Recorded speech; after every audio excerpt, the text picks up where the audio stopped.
നീ മറ്റാരും കാണാത്തത് കാണും. നിങ്ങൾ ശപിച്ചുകൊണ്ട് കൊഞ്ചും, ചിരിച്ചുകൊണ്ട് കരയും, മോഹിച്ചുകൊണ്ട് വെറുക്കും. ഇപ്പൊ നിങ്ങളുടെ ഹീറോ എന്ത് ചെയ്യുന്നു? Will he give up? മുറിവേറ്റ സിംഹത്തിന്റെ ശ്വാസം ഗർജനത്തെക്കാൾ ഭയങ്കരമായിരുന്നു. ശരിക്കും അനുമോളോട് ഇപ്പോഴും ഇഷ്ടമുണ്ടോ? ഈ പരിപാടിയുടെ പേരെന്താ? Line cut. കട്ട് ചെയ്തു അല്ല പിന്നെ.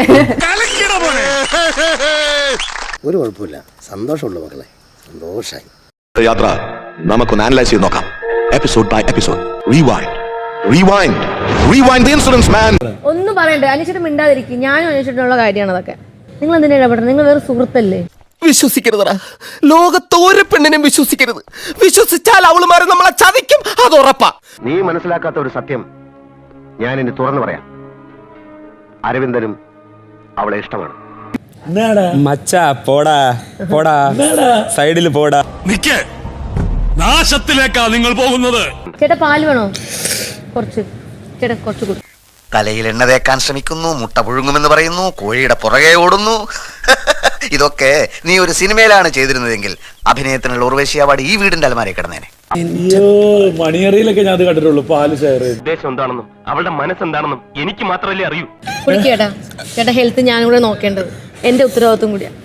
അയ്യേ ബെസ്റ്റ്. എന്താ എന്റെ ഉദ്ദേശം? അനു, നീ എന്തിനാ നിന്റെ പാല് കൊടുക്കുന്നത് അനീഷേട്ടന്? നിനക്കെന്താ പ്രശ്നം? കണ്ടില്ലേ, നീ കരുതിയതിലുമൊക്കെ എത്രയോ ശക്തരാണ് പപ്പി നിന്റെ എതിരാളികൾ. വാശിയും വൈരാഗ്യവും കൊണ്ട് ഒരിക്കലും നിനക്ക് അവരെ തോൽപ്പിക്കാൻ പറ്റില്ല. സ്നേഹം കൊണ്ട് മാത്രമേ അത് സാധിക്കൂ. നമുക്ക് പല ഉദ്ദേശങ്ങളുണ്ട്. നമുക്ക് പല ഉദ്ദേശങ്ങളുണ്ട്. ക്രഷ് ആയെന്ന് പറഞ്ഞ അന്നേരം തൊട്ട് തുടങ്ങിയേക്ക് ഇവളെ ഈ ഇളക്കം. സോറി, അറിഞ്ഞോണ്ടല്ല, മനഃപൂർവ്വമല്ലേ. ഇനി ഞാൻ കഴിക്കുന്നതിന്റെ പകുതിയും ഞാൻ ചേട്ടൻ തരും. ചേട്ടന്റെ ഹെൽത്ത് നോക്കേണ്ടത് എന്റെയും കടമയാണ്. ഉത്തമയായ ഭാര്യ.